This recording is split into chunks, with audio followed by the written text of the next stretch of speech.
요거는 이제 제 환경적인 요인이 굉장히 커요. 제가 살고 있는 곳이 생활 환경이 좀 안 좋으신 분들이 굉장히 많이 살아요. 계속 이제 휠체어를 늘 보는 거예요. 보다 보니까 이 휠체어가 사고가 많이 나요. 너무나 쉽게 사고가 나는 거예요. 그 다른 사람과 부딪히기도 하고, 자동차랑 부딪히기도 하고, 어떤 이제 울퉁불퉁한 길에서 전복되기도 하고, 이런 것들을 계속 보다 보니까 우리가 자율주행 자동차에 들이는 노력을 조금이라도 휠체어에만 넣어줘도 저런 일은 벌어지지 않을 텐데 라는 생각이 들게 된 거였죠. 그래서 자연스럽게 자율주행 휠체어를 만들겠다 라고까지 오게 된 것 같습니다. 사실 기술적으로 어려운 거는 크게 없었어요. 기술적으로 어려운 게 없는데, 근데 휠체어를 자율주행차의 기술 그대로 옮겼더니 안 되는 거예요. 왜냐하면 인도잖아요. 인도는 뭐 사람들 막 그 앞도 안 보고 핸드폰 보고 걸어 다니고 있고 차선도 없고, 얘는 상황이 너무 많다 보니까 학습을 못 시켜요. 그래서 인공지능엔 크게 보자면 두 가지 정도를 볼 수 있거든요. 지도 학습, 비지도 학습이 나뉘는데, 지도 학습은 우리가 그 학습을 시킬 수 있는 데이터를 가지고, 비지도 학습은 뭐냐면 강화학습이라고도 하는데, 특정 알고리즘만 얘한테 주어 놓고 바른 행동을 했을 때 리워드를 줍니다.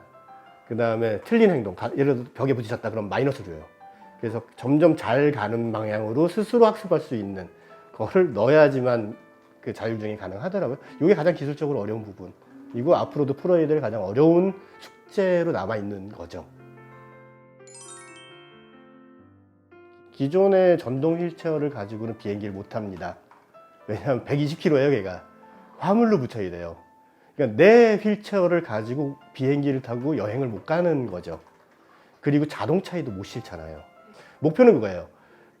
기존의 접이식 휠체어의 바퀴만 바꾸면 전동화가 되고, 요거를 가지고 내 전동 휠체어를 가지고 비행기를 타고 해외여행을 가도록 하자. 그래서 실제로 저희가 작년 10월 달에 쟤를 가지고 제주도를 갔어요. 실제로 들고 타고. 항공사한테 내가 휠체어를 타고 갈 건데 어떻게 하면 좋겠느냐라고 했더니 전담 직원이 나옵니다. 전담 직원이 나와서 모든 절차를 다 해줘요. 그러니까 화물 수속까지 다 해주시더라고요. 그러니까 자, 저런 휠체어가 있으면 그런 서비스를 받을 수가 있는데, 기존의 전동 휠체어는 안 됐다는 거죠. 그게 가장 큰 차이점이고요. 그래서 다시 이제 기존의 전동 휠체어와 저희가 지금 만들고자 하는 전동 휠체어의 가장 큰 차이점은 휴대성, 편의성, 그다음 접근성, 이 세 가지입니다. 제주도 가기 위해서 김포공항을 통해서 비행기를 타고 제주공항 내려서 계속 타고 다녔잖아요. 놀랍게도 제가 휠체어를 타고 가는데 저랑 놀랍게도 한 명도 길 안 비켜줘요. 제 동선을. 저랑 눈이 똑바로 마주쳤는데도 길 안 비켜요. 제가 피해가야 돼요. 이게 우리나라 사람들의 인식입니다. 이런 인식이 바뀌지 않으면 이동평등권은 없어요.